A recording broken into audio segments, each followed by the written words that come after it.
Hello, friends. My name is Andrew Sweeny from Parallax, and this is a quick plug for what we are up to and how you can participate in or support our activities. Firstly, me and Tom Amark are developing Parallax Academy. We have several fantastic new courses available. We also have a membership program that allows you to participate in live events and community discussions. Furthermore, if you become a member, you can participate in one of our study groups. And if you're interested in one-to-one dialogue, I offer what I call meaning coaching. Finally, you can simply subscribe and like our YouTube channel or sign up for our newsletter to keep abreast of all of our activities. In any case, thank you in advance for any support or good vibes or participation in this project. And please join us and help us to rebuild spirituality, rethink philosophy, and reimagine culture.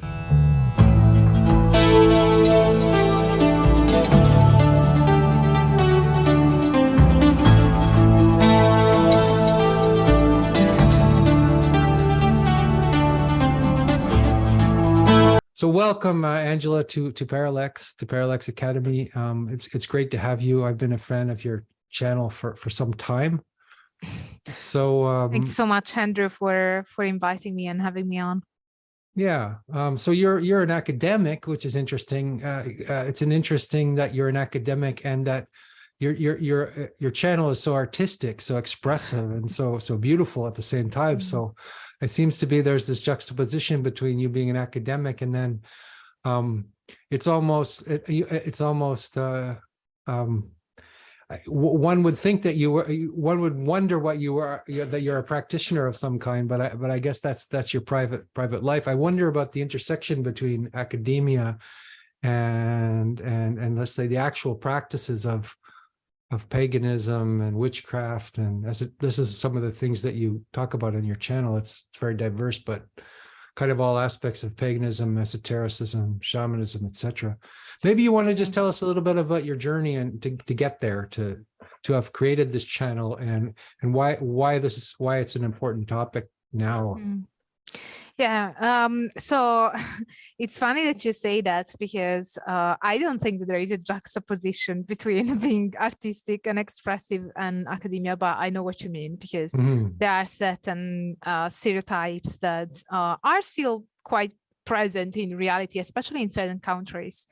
I'm Italian, but I live in the UK, and I think that the UK tends to be quite free in terms of expression, whereas, for instance, Italy tends to be a bit more conservative. And so the way academics look and behave, I'd say, is more similar to the stereotype that people have.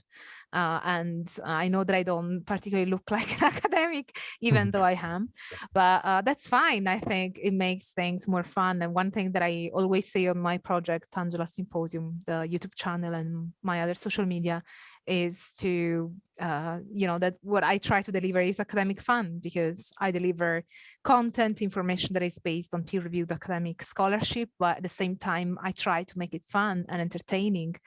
And the way I present myself is the way you would see me in the street, by the way. So I am just like this.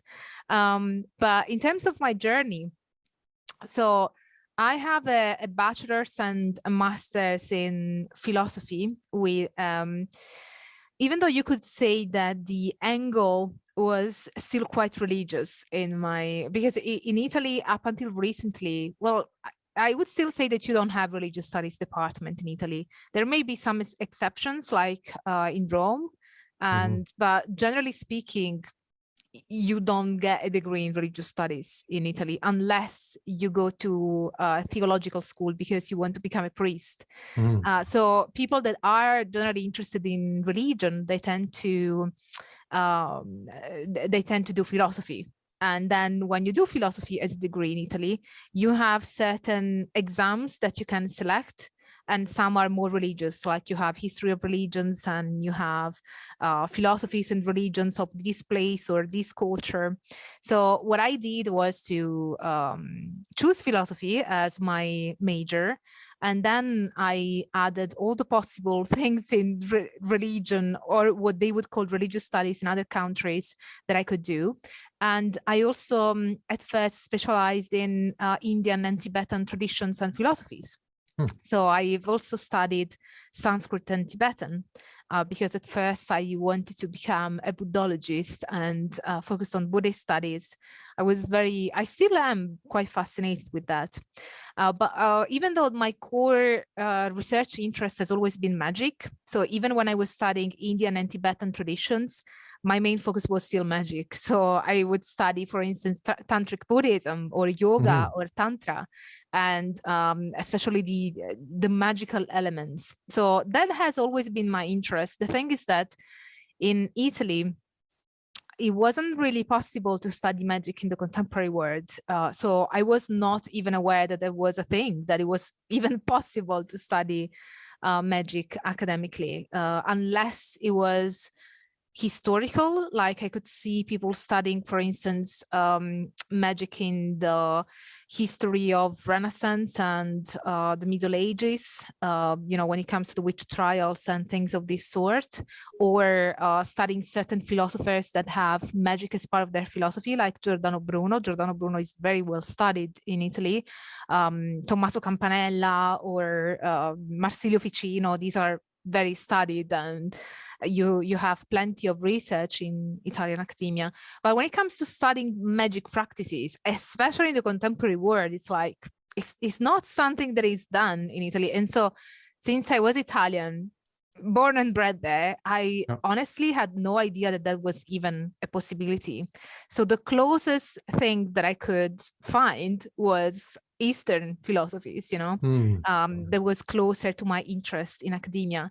And then I came across a YouTube video by Dr. Jenny Butler, who's now a friend of mine and a scholar that I really admire. And she was talking about her PhD, which was about paganism and witchcraft in Ireland. And there was like, an epiphany moment for me. It's like, what? You can study that for a PhD? What? Why? And nobody has ever told me that. So I realized that I had to move to a different country. And so, I applied for 2 PhD programs in the UK, and I got into both. And then I decided to come to Leeds because I was also offered a teaching contract alongside my PhD. So I've been teaching at university and doing my PhD alongside that. And so, then I moved my research interest to the contemporary world and doing more anthropology of religion, because that's what I do now in terms of my research. I would classify it as religious studies, using anthropological methodology primarily. And at the moment, I study contemporary paganism, contemporary magic practicing traditions. My PhD was on indigenous and transcultural shamanism in Italy. So Italy was my fieldwork, which, it made it easier for me being Italian, knowing the language and everything. And I also studied Latin and ancient Greek growing up, because I followed an educational path in Italy that is called classical, the classical lyceum, it's called in Italian. I have studied a few languages during my academic journey. And then during the final year of my PhD, I asked my university to have a sabbatical from teaching, because I was teaching 2 courses as a lead teacher. So I was the only one teaching and doing everything for those 2 courses. And then I asked to have a sabbatical to my supervisors, so that I could write up my PhD dissertation. And they granted it. And so I thought, so what do I do with this, teaching energy? Let's start a YouTube channel. And so, and at first I thought, I have all this material that I have researched for my PhD that didn't end up in my PhD, because sometimes you have to do lots of background research on things that are somewhat related, but they don't end up in your actual dissertation. And I thought, I really think that people would be interested in that. And then I told my friend, I want to start an academic channel talking about witchcraft. And it was like, who would ever want to watch that? So, a lot of people. Well, yeah, now in hindsight, but at the time, there were friends discouraging me from doing that, saying that it didn't sound like something that would have any appeal. But it's fine. I forgive my friends. I understand that they were meaning well. But yeah, so in the final year of my PhD, I decided to start the YouTube channel using the research that I had been doing for my PhD and turning them into scripts. So if you look at my first videos, they are on what is shamanism. That was basically a chapter of my dissertation. Yeah. And then what is paganism. And I was just using all the research that I had done. And then the more the channel grew, the more I had to cover things that were not part of my personal academic research. And so I started doing research specifically for the YouTube videos, similar to how I would do if I had to write a paper on something. So if I had to write a paper on, I don't know, theosophy, and that I do research in a very similar way. And then I collate the information from the research. In some cases, I base the content only on one source. In other cases, I collate multiple sources. The difference between a paper and one of my YouTube videos is that the YouTube videos are only based on that information. Usually when you write a paper, an academic paper, you also advance your own thesis based on the sources and based on your own research. But I don't do that because I feel that that would be less rigorous. Because I wonder, like, do you think that academia is changing in the digital age, that we're moving towards a different kind of academia where what you do, like, you might be very ahead of your time. That might be what academia is in a few years, because you're able to communicate with a vast amount of people, whereas if you wrote some little paper, nobody would read it. You know what I mean? I also wrote some little papers. Sorry to say little papers, but I mean, no, that's fine. I didn't mean to insult you, but I mean in the sense that it would only little in terms of the audience is what I meant, not in terms of the content. Yeah, sure. Don't worry, I understand what you mean. Yeah. So in terms of whether this is the future of academia, that's interesting. I just had a conversation with a university lecturer from the UK because we are working on a research project, and she just said that she thinks that in 10 years I will be seen as a pioneer. So I think that there are colleagues that think so, that think that what I'm doing is pioneering work. I'm not sure if that is true because only time will tell, but I hope that there will be more collaboration between universities and online delivery of information and knowledge on social media. Yeah. Because at the moment, I know that Marshall McLuhan said that, like, sorry to interrupt, that like after television and video was invented, then education is outside of the classroom, right? It's and this is more so in the internet age, probably, right? Yeah, and get most of our information outside. Like, you know, I've studied at university and I teach at university as well, but I get much of my information, while you're washing the dishes and listening to Angela's symposium. And things like that. So definitely one of the things that I really like about my project and similar projects like mine is that they also allow people to have access to information that otherwise would be inaccessible. Because, universities, especially in certain countries, are ridiculously expensive and they shouldn't be. Personally, I think that healthcare and education should be public, but anyway, I don't want to get too political about it. But education can be inaccessible for many reasons, not necessarily, and often not because the person doesn't want to learn. So I think that it is only fair to have avenues online that are free so that people can learn these things with the same academic rigor that you would find in a university classroom. And of course, we do have patrons that support our work because we also have to pay the bills and everything. But that's why I think that my patrons are are so important for me and for my project, because not only do they allow my work to exist, but they also allow the many people that might not afford, supporting my work on Patreon to still have free access to my content. So it is also, thanks to the ones who can afford it and do support my project, that many other people online have free access to scholarly content. So I'm very appreciative of that. So it's an amazing democratization of knowledge, for sure. Yeah, it's also interesting that we got back to the Renaissance, where intellectual and artists have patrons. Yeah, indeed. Right.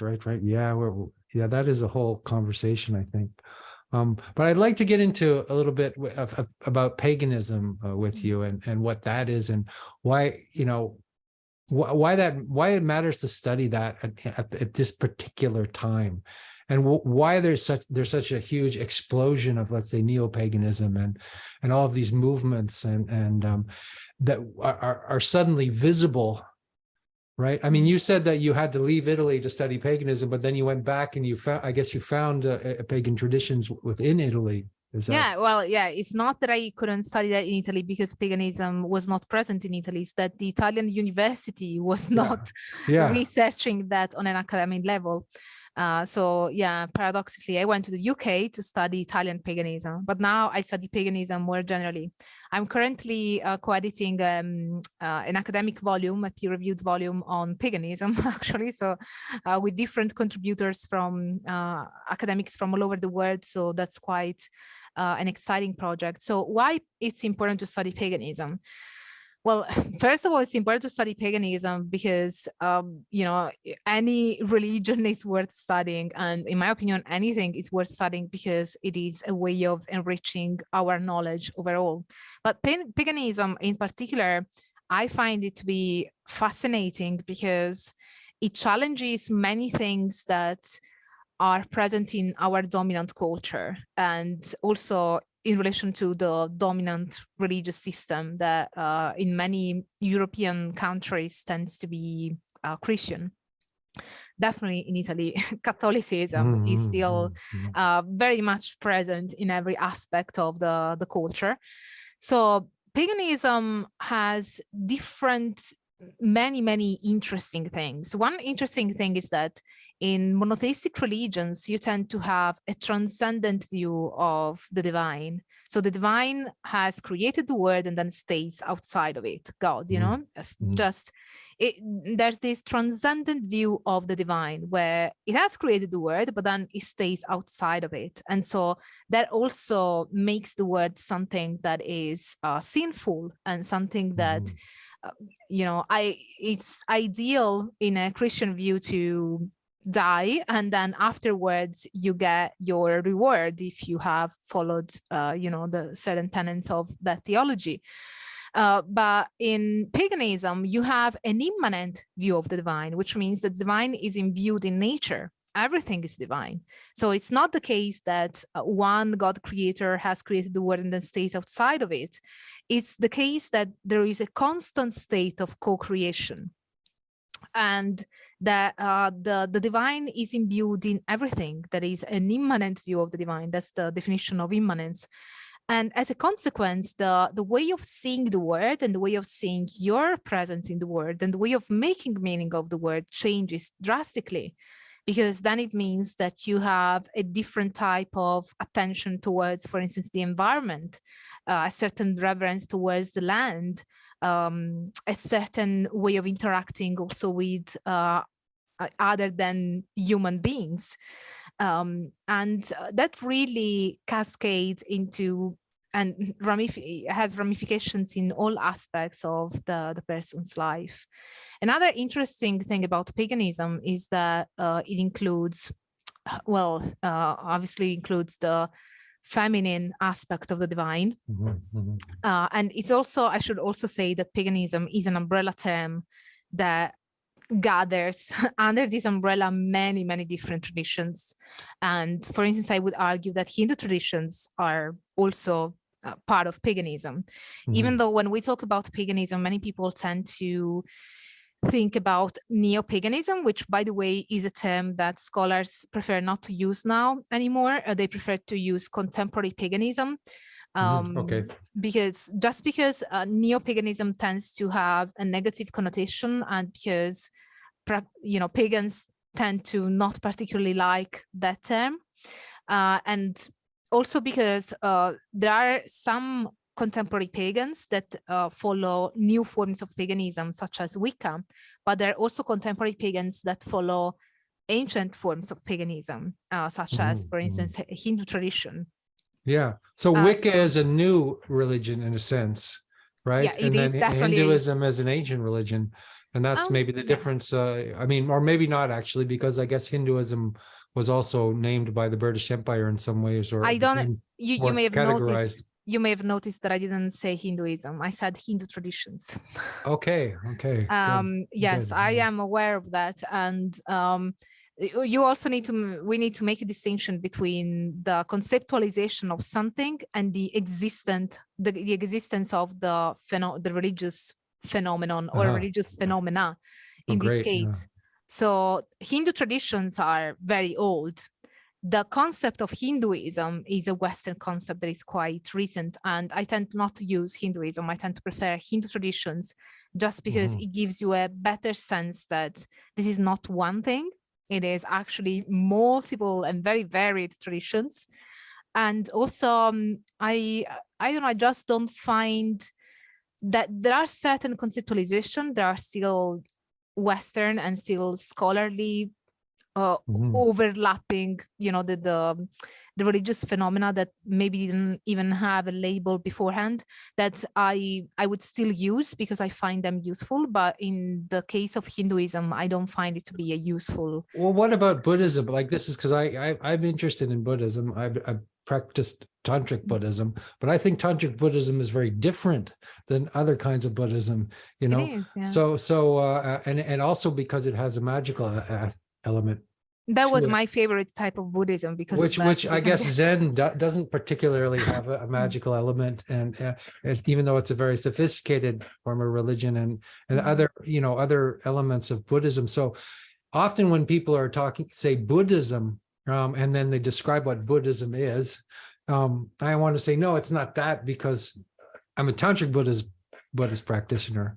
So I wonder, even if we say Buddhism, we're also even though Buddhism there's probably more things that you could group together, and it's more useful concept than perhaps the Hindu traditions or Hinduism. Yeah, I think that Buddhism is a more useful term, because I think that even though there are different types of Buddhism, I can still see more of a core, in the different types of Buddhism that justify the use of that terminology. So I am in favor of the use of Buddhism, but not the term Hinduism, just because, Hindu traditions are so varied that it is very difficult to argue that there is a core to all of them. Yeah. The only core is the following the Veda as revealed scriptures, as Agama, but it's not, it's not enough really. Whereas in Buddhism, you have some that I can see a core, a theological conceptual core that is present across the different traditions. Yeah, so I agree. But I think there was a time in Bengali when there were, or in early Tantrism, where there was a whole stream of different influences going on, and so there wasn't such a strict difference between Hindu Tantra and Buddhist Tantra and Sufism and all the other things that are. Sure. Right, just like in Tibet, there's the Bon tradition, which is very influential, and so I guess maybe it's like our modern world. We tend to categorize, we tend to like convenient categories for things, and which simplifies stuff for us, but it's not always. Definitely. True. But this is one thing that academics always debate about: terms. The meaning of terms, whether to use certain terms or not. And there are some people that think, oh, why are academics so pedantic? But I think that it's actually useful, because when you argue in favor or against a certain concept, the sheer fact of articulating your thesis and your argument, it is expanding the knowledge on the subject in itself. So that very conversation is actually expanding and extending our understanding. That's very important. I mean, you've taught me something by saying the Hindu traditions, and I think I think from now on I will use that instead of saying Hinduism, because I think I agree with you there. Yeah, I think that's vitally important. So there's the fact that of the mainstream Catholicism in Italy, and then which is a transcendental religion, a two worlds religion, based on transcendence and not immanence. So what in terms of paganism today, what is it, where is it located, and what is it, like you said, there's many different kinds of it, and how and in terms of participation in it, what is it, how would one become a pagan, or is that even a thing, or what does that mean, or is my question clear? Kind of. You will tell me whether I managed to answer it. So becoming a pagan is a thing. I can confirm that. And how do people become pagans? I think just by agreeing with the general belief system and the practices. Pagans tend to be more focused on the experiential side than on the theoretical side, although that is still important. But I think that all magic practicing traditions tend to have generally more of a focus on the experience. The experience comes first and the belief comes after. And so is that difficult for you as an academic then, because you're studying something that is something that is based on an experience, right? So you're taking an outside point of view in that sense. It is difficult to study paganism. That's why in academia we needed to develop new methodologies to study religious phenomena that are very fluid, and they don't have central dogma, they don't have a central authority or an institution. And one type of methodology that is often used by academics who study paganism or similar practices is something called discourse analysis, which is a Foucauldian methodology that, because you have the problem with paganism that if you ask 10 pagans what is paganism, you will get 11 answers if you're lucky, or 20 if you're not. So now, what, as a scholar, what do? Do you just give up and don't give any definition of paganism? Of course not, because as scholars, we want to understand things and we want to provide knowledge, the most accurate knowledge that we can get at a given time. So discourse analysis works by identifying patterns of meaning that are created within the community. So even though you may have that 10 people will give you 11 answers or 12 or whatever it is, you will still find that when you have enough data, you will identify patterns of meaning that emerge over and over. And those will help you, as a scholar to understand and define what paganism is. And that obviously can change over time. So for instance, one aspect of the definition of paganism that was very prevalent, has been very prevalent, is the idea of it being an earth-based or earth-worshipping religion. And nowadays that is slightly changing, because there are forms of paganism and there are people that identify as pagans who are not particularly focused on the idea of earth worshipping or being earth-centered. And so that is kind of altering as well. So what are they focused on then, if it's not the earth stuff? So I still think that pagans generally have a focus on nature and the earth because of that immanentistic view of the divine. There are some pagans that articulate that into an actual and active interest in the environment, in nature, spend time in nature and worshiping nature and being environmentalists, that's also quite prevalent among pagans. There are other pagans, there are other people that identify as pagans, such as, for instance, Thelemites. There are many Thelemites now that identify as pagans. Yeah. And they're not particularly focused on worshiping nature, but they are still focused on the earth, the physicality, the here and now, the living in the moment. And there is still a reverence towards nature. So you tend to have that. I think that it is present across the board, across the different pagan traditions, the focus on nature as something that it is sacred. To what extent that translates into their actual practice, that may vary. But you still have a focus on nature because of that core theological tenet where everything is divine and nature is divine. Other aspects of paganism is recognizing the divine both in the female and male aspect. And in Wicca, that tends to feel quite sort of a gender restrictive in terms of being very solid, female and male as two principles. But Wicca was developed in the 1950s.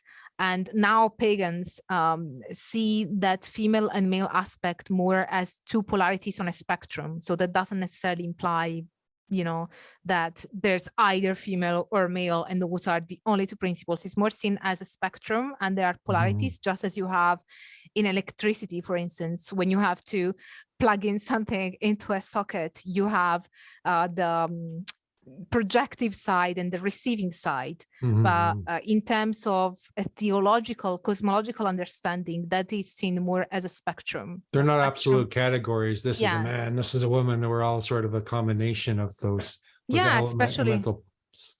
especially because pagans tend to be quite inclusive in that respect. Especially in certain countries, and especially certain types of paganism. Of course, even in terms of the political side of things, you may find that there are certain traditions that tend to lean more towards a left-wing type of ideology, and others that tend to lean more towards a right-wing ideology. So you also have that difference. I can definitely see many contemporary pagans also having that interest towards concepts such as inclusivity in different ways and different aspects. Well, you mentioned Thelemites. You mentioned, which is like Aleister Crowley created the Thelemites. Is that do I have that right? It's sort of it's the Crowley's religion, and I'm wondering, like, there's sometimes he's described as the most evil man who ever existed, and a Nazi, and then other times it's like there's all kinds of stories about what he did and who he was, and then I read a biography on him recently, and I found him more sympathetic than I thought I would. But I wonder if you could. You talked a lot about that on your channel. What's up with, how do people see Crowley and the whole Crowley movement today, and what is that all about? Crowley is a very interesting character. No very kidding. Controversial in many ways, but I think that as a religious studies scholar, I'm particularly interested in how influential he has been. So if you look at the history of Western esotericism and even of paganism and of magic practices and witchcraft, it's impossible not to acknowledge the extent of the influence of that comes from Crowley and his works, and Thelema, which is the religion he founded, and it is usually anglicized as Thelema. I said Thelema, that's fine. I'm gonna use Thelema as well so that we can better understand each other, but I also want to tell people that in ancient Greek it is Thelema. Thank you. And that means wheel. But I think that Aleister Crowley has been influential in many, many, many different ways. one way in which he's been very influential is the idea of democratizing magic. If you read in Magick in Theory and Practice, he says that magic is for everybody, for you know, the factory worker, the factory worker and the housewife, for everybody. It's funny because he says that, and then you flip. He's the most elitist guy in the world. Yeah, and you flip. His books are so impossible. Yes. They're so expensive and esoteric, and yeah. Sorry, that's what I was thinking about as well. So in a way, he thinks that magic is. He democratized magic because he talked about magic openly and published about it and thought that every man and every woman is a star. Yeah. But there are many aspects of his magic tradition that have influenced contemporary paganism, including Wicca. I also have a video about whether Wicca comes from Crowley, because that is something that has been debated among scholars, and there are some who believe that there was a great deal of influence of Crowley on Wicca and the birth of Wicca, and others that think that the influence was minimal, but the agreement tends to be that there was some influence that Crowley played on the birth of Wicca. And because we know that Gerald Gardner knew Aleister Crowley and was initiated into his order by Crowley, and they also talked about creating a witch religion together, but then Crowley didn't want to do that because the Gardnerian view of a religion also included the female aspect of the divine, which is not something that Crowley rejected, but there is this, allegedly, Crowley said that he didn't want to be bossed around by a dumb woman. Which is, you know, Crowley is full of contradictions, because you also have the female aspect of the divine, which is quite present in his system. But he has many contradictions like that throughout his life and throughout his writings, even the way he conceives deities. So he has that psychologizing of deities and seeing them as kind of archetypes, even though he's inconsistent with that as well in his writings. So sometimes he has that kind of psychologizing attitude and sometimes he doesn't. But that is also something that you can see the influence of in contemporary magic practices. There is strong influence of that. And generally speaking, many of even the Golden Dawn type or inspired rituals that Crowley talks about have been popularized thanks to Crowley. And so there is definitely a very you know, a clear influence of Crowley, you know, regardless of whether one likes him or not, because obviously there are many reasons not to like Crowley as a person. But I think there was definitely an occult genius, and that you can tell that by the influence that he played on the Western historic milieu, which is still great. Also the inclusion of yoga and other Indian practices. He brought in the Eastern religion more than people think, probably as well. Yeah. He did that. He wasn't the first one to do that. The first ones to do that were Theosophy, especially Helena Petrovna Blavatsky, although they did them differently. Crowley focused more on the aspects of Indian philosophy specifically that would foster magic practice. So he was not in Theosophy. There was more of an interest in Buddhism, for instance, not just Buddhism, also Hindu traditions, but there was probably more of a Buddhist angle to the interpretation of Indian traditions and Eastern traditions that they included. Whereas with Crowley, you have more of a targeted interest in certain practices that would aid magic practice, because there was something that really interests him. But the main focus in Thelema is finding your one true will and following your one true will, because your true will. Your true will, the will, right? Yes, the will. Yeah. Your true will, which is your true will, is the divine will. So once you find and align with your through will, you are also aligning with the divine will. And so that is one, if not the core goal in And that's perhaps a little different than the earth worship type of style of religion. Yeah, definitely. So what about Wicca? What about the state of Wicca, you know, in the modern world and people practicing Wicca? What is that, and what does that have to do with traditional witchcraft? And what is traditional witchcraft? Yeah, what is exactly all these things that, you know, that which are floating in the air, but we don't really know what they mean necessarily. Yeah, Wicca was I have again a video on my YouTube channel on the birth of Wicca that I called "Is Wicca the Oldest Religion?" or something like that.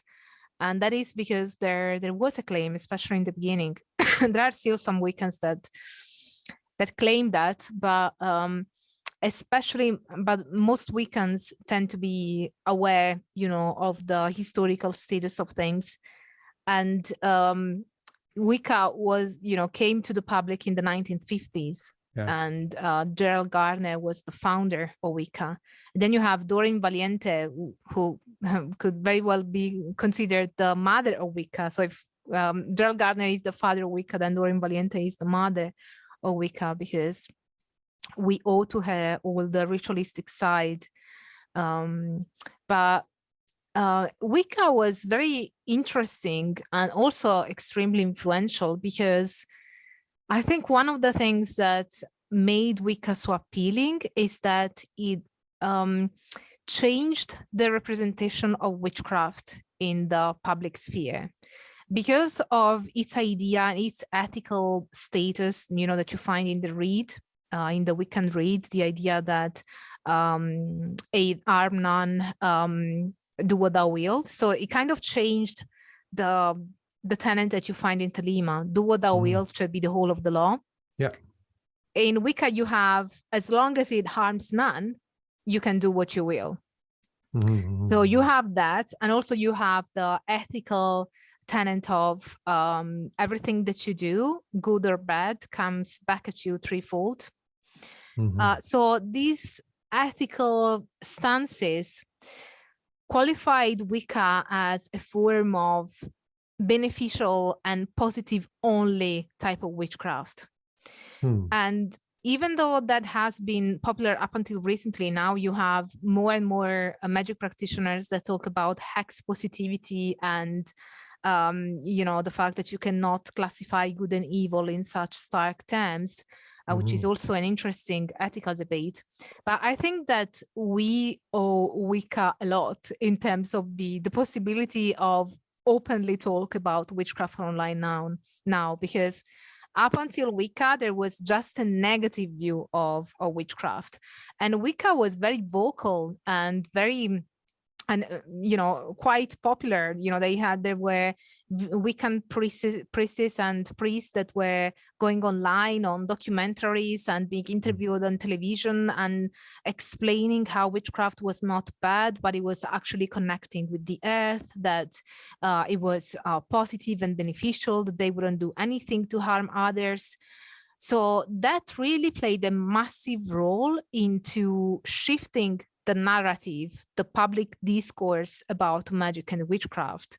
And that allowed, you know, it broke the ice and allowed people to start talking about witchcraft again, because it wasn't something that was scary and negative or for deluded people anymore. It was something that people who were you know, worshiping nature and adoring nature were doing. And it was a way of connecting to the world, a way of connecting to nature and helping others, and learning about the properties of herbs so they could help others and could allow other people to have positive changes in their life. So it was portrayed as something that was positive and that was beneficial to the community and to the self.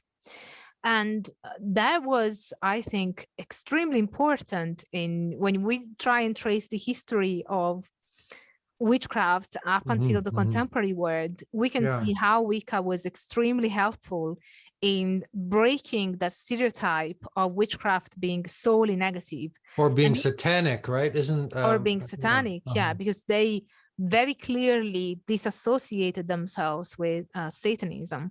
Now, in more recent years, you find that there's more discourse around the dark sides of magic, the fact that, the fact that the good and evil are not these dark terms, and then you also have witches that are part of Satanism. But I think that the reason why we are able now, one of the reasons, I don't like when, you just pinpoint the cause of something to one thing only, because that's never the case. But I think one major influence in the fact that we are now able to publicly talk about witchcraft and have these more nuanced conversations about magic and witchcraft is because Wicca changed the game. Wicca allowed us to think of witchcraft in a completely different way, in a positive way, and that opened the conversation that beforehand it was just, no, witchcraft is just like, I don't know, talking about cannibalism or something that is totally unacceptable, something that you wouldn't even have a conversation about. It's just negative and or for deluded people. So it's either something that doesn't exist or something that is negative, and that's it. Also, it's Wiccan is men and women, right? It's not just because I always, in the stereotype vision of witches, it's like women in the forest, that kind of thing. There's a stereotype about it just being women, but it's women and men, or that's the patriarchy from the Middle Ages and the witch trials times. Yeah, of course, just a cliche thing. But I was also wondering about the influence, let's say, of paganism, and the fact that a lot of people are sort of talking like the patriarchy is over and it's the new age of women and this sort of thing, and that women's spirituality, earth-based spirituality, it's always feminized in some kind of a way. And what do you think about that?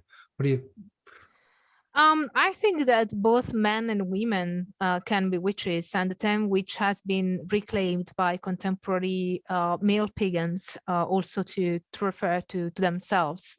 So both, men, female, non-binary people, everybody practices witchcraft and can practice witchcraft. When it comes to the association between Wicca and feminism, I think that started in the 1970s in the US, especially, and then it also developed even in other countries, that kind of association. Because Wicca and paganism, especially in the US in the beginning, when it started to spread in the US, it became particularly popular among gay and female and women liberation movements. As also a way of combating certain types of hegemony, religious hegemony, but also other types of social hegemony. And then it also spread to other countries with that connotation as well. It didn't start like that in Britain, but then you also have that connotation spreads to other countries and Europe as well. In Italy, for instance, it's quite fascinating because we are much closer to Britain than we are to the US. But the type of Wicca that arrived to Italy in the early 2000s, because we are a bit later in the game with that. Well, I think you also have presence of paganism from the 1990s, but it started to really be present in the 2000s. So you have that Pagan Pride Italy was founded. The first Pagan Pride Day was in 2001. And the first pagan associations, public associations, were born in the 2000s. But anyway, even in Italy, you have that connotation. So I think that the reason why paganism became particularly popular also among feminists, it is because it includes the feminine side of the divine. Yeah. And it also, for some people, it is seen as, finally we are talking about the goddess. So God is not just a man. And that is seen as a reflection of the patriarchy. So if the divine, if what created us all is a man, what does it mean for women? What does it mean for non-binary people? What does it mean for gay people? are we, not in the image of God? Are we a lesser image of God? So, and obviously in Christianity and other monotheistic religions, you also have a certain portrayal of women that is not particularly, positive. And you don't really have the same view of man and female. I'm not saying that all Christians think like that, because that's not like that. That is not the case, luckily. But if you read the Bible, you will find many things that will explain what I'm saying in terms of not seeing equality between men and women. Well, I was talking to Zevi Slavin, who I think who you also know, right? And he was talking about how the Shekinah, or the Holy Spirit, is feminine. Finally, in the Jewish, in the deeper Jewish, Kabbalah traditions, but this is like always the hidden aspect in the monotheism, or it's always seems to be hidden, or yeah, you have that also in other forms of. In certain forms of Christianity, you do have certain female aspects that are present, but in the Orthodox religion, you tend to have more of a male focus, and then the female is the mother, and that's the role that the female has. The Madonna or the whore, one or the other, and not all of these other maybe potentials or possibilities of female archetypes. Yeah, and also not the Madonna and the whore at the same time. Why not have both? I mean, but anyway, so I think that paganism was seen for good reasons as a response to that.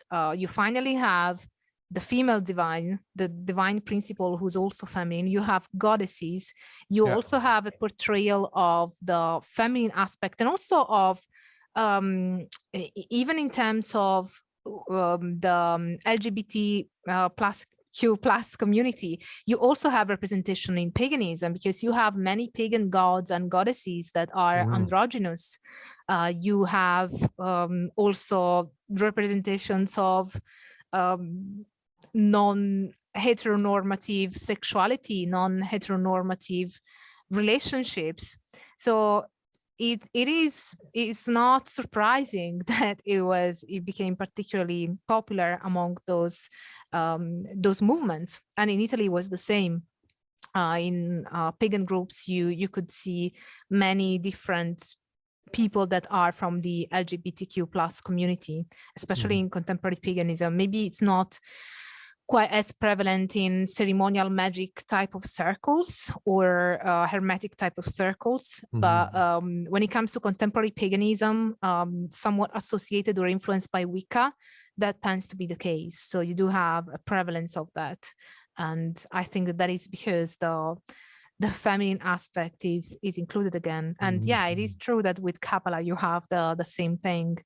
And that is one of the things about Kabbalah that also changed the game, even in a religious and esoteric sense. So what about the, let's say, darker aspects of paganism? Is this like just an invention of the patriarchy?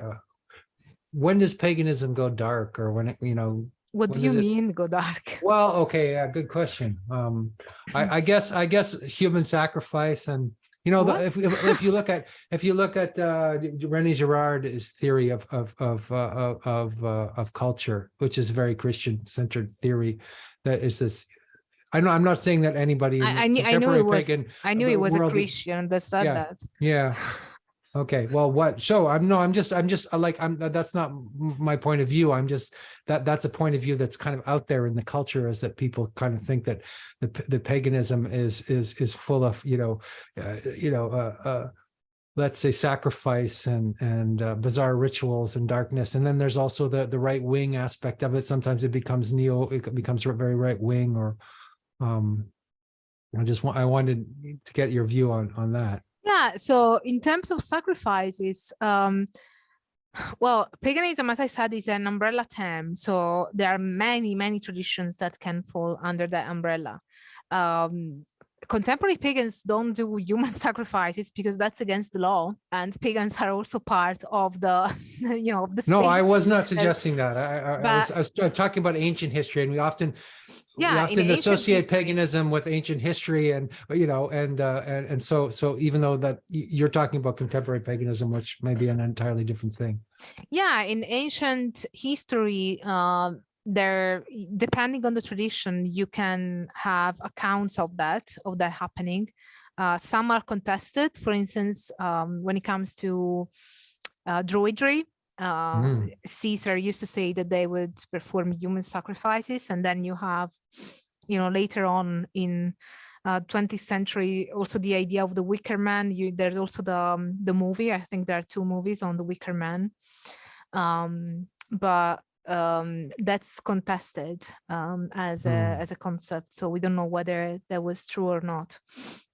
But there are many religions around the world from antiquity that could classify as pagan, even in South America and Mesoamerica, that have, that kind of, I'm not an expert of those traditions, so I cannot really attest to whether that was happening or not. But it is possible. I cannot exclude that. But when it comes to contemporary paganism, which is what I research, it's obviously not something that, I've never come across a pagan that does human sacrifice. And when it comes to animal sacrifice, that might be present in certain traditions, especially in countries where that would happen anyway. I mean, like Cuba or something. I know that. I know somebody. Yeah, like in would sacrifice a chicken or something. But that tends to be also part of different types of cultures. Yeah. Like, unless you're a vegetarian, and I also know many pagans who are vegetarians, by the way, but unless you're a vegetarian, you will eat meat. So if you are part of a culture and you are in a country where you not only eat the meat that you buy at the supermarket, but you also kill the animal, you may also want to make that sacred. You may want that to make that part of a ritualistic act. So I don't, when we try and understand these kind of things, we also need to be culture sensitive and understand, what kind of practice we are talking about, where it is done, and what's the context. Because it would be very different to do something like that in the UK or in Italy, as opposed to in Cuba or in an African country where the culture is very different, and way even food consumption works and gathering food works is maybe completely different. So what about the sort of the Dionysian aspect, or the dark imagery that is often used, and is this like sort of like what Carl Jung would say about expressing the shadow, expressing the hidden sides of our nature, or finding a release for that, or and because then there's paganism, and then there's also Satanism, and what is that, and because we tend to conflate all of these things coming from the outside. I'm not sure what's your question. Satanism and paganism are 2 different things. Yeah. Okay. There are certain types of Satanism that wanted to be seen as paganism. This is especially the case in the Italian context. There is one form of Satanism that wanted to claim that it was paganism, but the entire pagan community rejected it. Right. Well, I was thinking like Swedish death metal and stuff like that, right? But no, I think that Satanism and paganism are 2 different phenomena. I wouldn't classify them as the same. And even in academic circles, you have pagan studies, and then Satanism tends to be part of a different category. Okay, great. Well, I'm glad you clear that up. I mean, yeah, I don't know. I guess I was just trying to see if But I guess my question is too general. It's like how paganism would go wrong, or how it would get distorted. How could or- paganism go wrong? But yeah, The but- same way people can go wrong. the same way. Yeah, because Well, there's so many no. different kinds of paganisms that. Yeah, there are many types of paganism. So to have a better analysis of that, we need to clarify certain things. But even in, for instance, heathenry is a form of paganism, which is more of a reconstructivist type of paganism. There are different types of paganism. There are I didn't hear paganisms that word. What was it? Did you say? Reconstructivist? No, you said something Heathenry? is a form of paganism, but I didn't hear. Heathenry. Heathenry. Yeah. Comes from heathen, you know, the English word heathen. Like the hedonistic, being hedonistic? No, heathenry?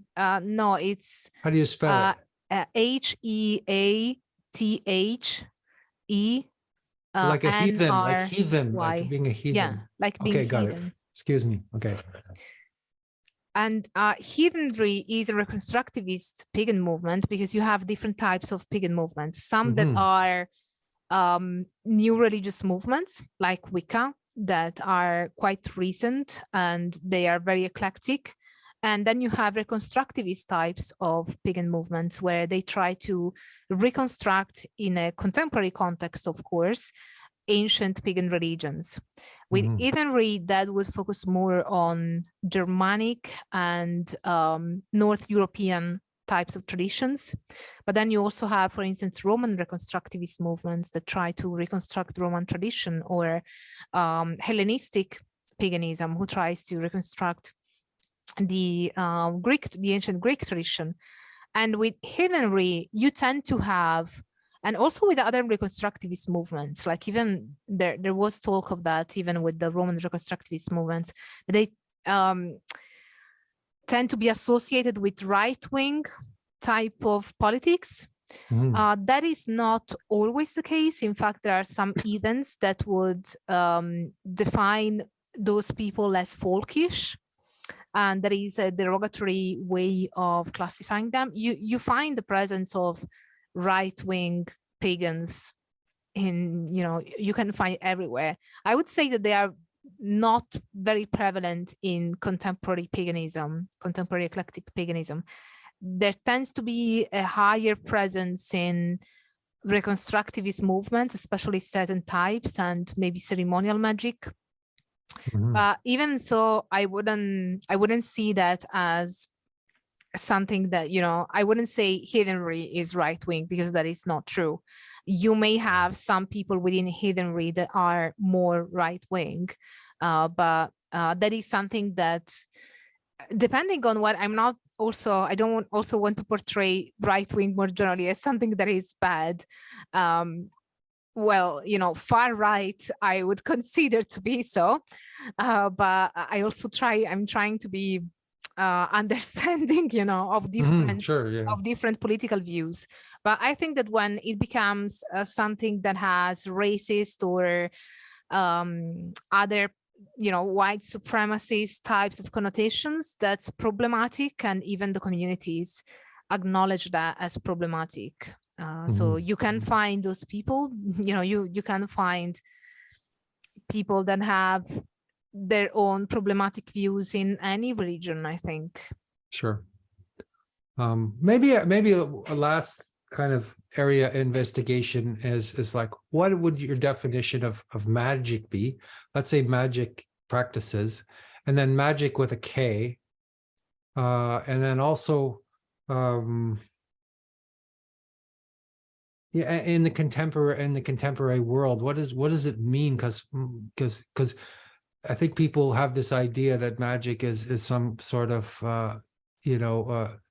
superstition activity, and the more enlightened we get, we move beyond magic. But then again, there's also this, and also chaos magic. That was the other thing I wanted to ask you about. So magic doesn't have consensus in terms of the definition among academics. It is a term whose definition is still debated.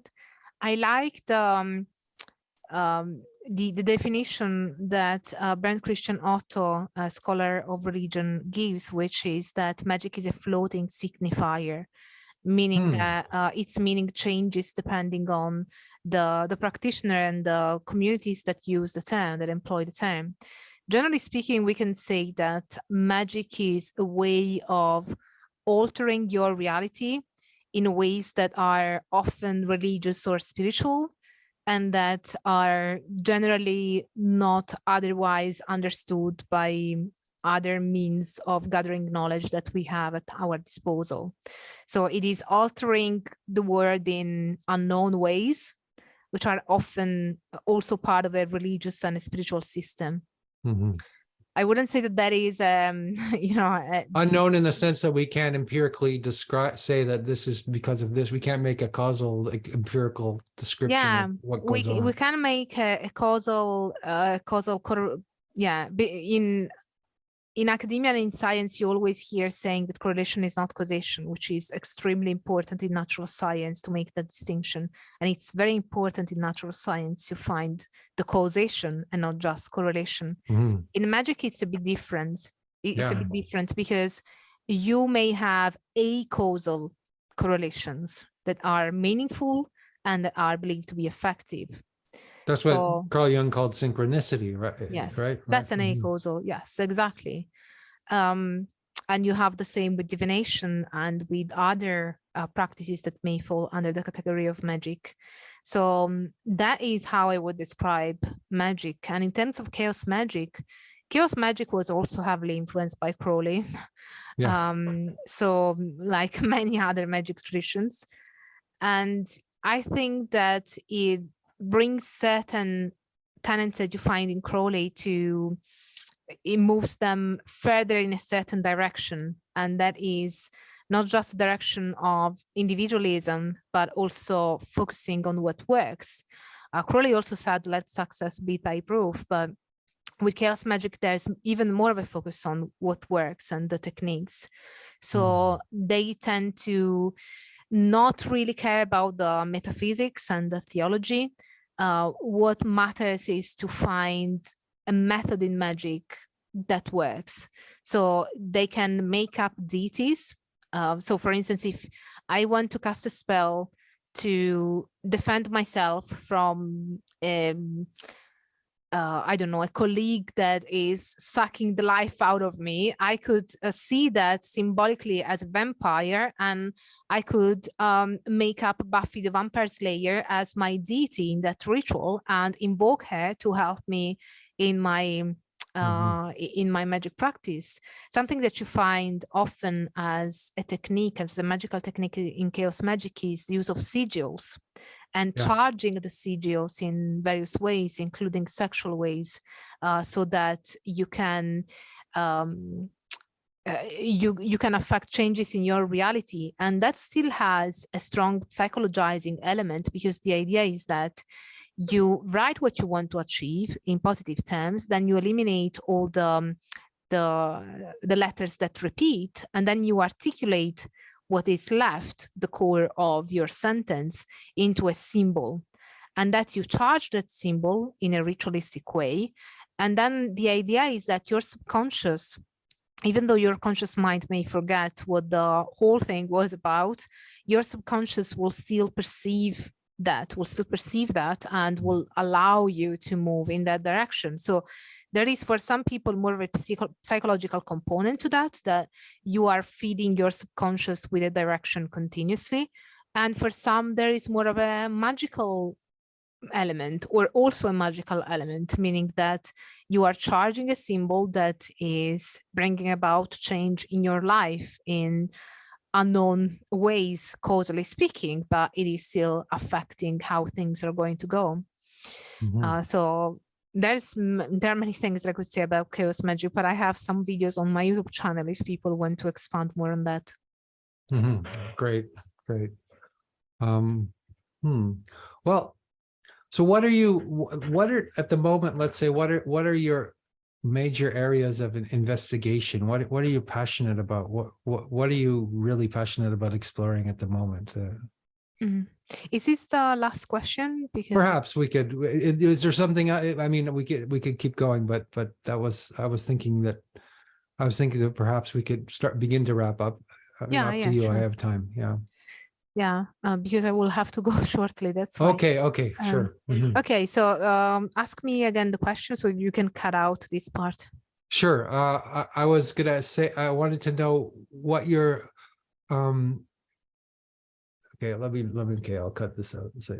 So what are you really passionate about, and what are your areas of investigation at the moment? What are you working on right now, and what would you like to draw people attention to in terms of your work? So I'm focusing a lot of my energy on my project of online scholarship. So I'm really passionate about my Angela Symposium project on YouTube, TikTok, Instagram. I'm almost everywhere, and I consider YouTube my main platform, to be honest. I'm working on creating a website as well. And I definitely want to write books on these topics. And in terms of my academic work, I'm at the moment working on co-editing a volume, a peer-reviewed academic volume on paganism, which is going to publish with Equinox. And it will be called Paganism in 5 minutes, because the idea is that there are questions and answers. So you can get an answer, you can read the answer within 5 minutes. That's why Paganism in 5 minutes. And where we included all the questions that people may want to ask about paganism to better understand it. And we have contributors from all over the world, professors and lecturers from all over the world. I'm also working on publishing my PhD, which I turned into a book, and it's going to be on Italian shamanism and witchcraft. And I want to also focus my research on magic in a digital age. And I have a project that I'm working on, which is, we will see how we will develop, but I'm planning on researching how the use of internet, social media, and AI is intersecting with witchcraft and magic practices, and how it's altering it, and where, this is going in terms of how magic is going to be practiced. Amazing. Okay. Well, I would recommend to everybody Angela's incredibly beautiful YouTube channel, and it was just a visual treat, as well as full of really well researched and intelligent and provocative, ideas and on many different subjects in these areas. So thanks so much for coming in and talking to us, and for being there and providing us this resource. And thank you so much, Andrew. And I really hope that I really wish your channel the best and your project the best. And I hope that people will also check out my project and my Angela Symposium.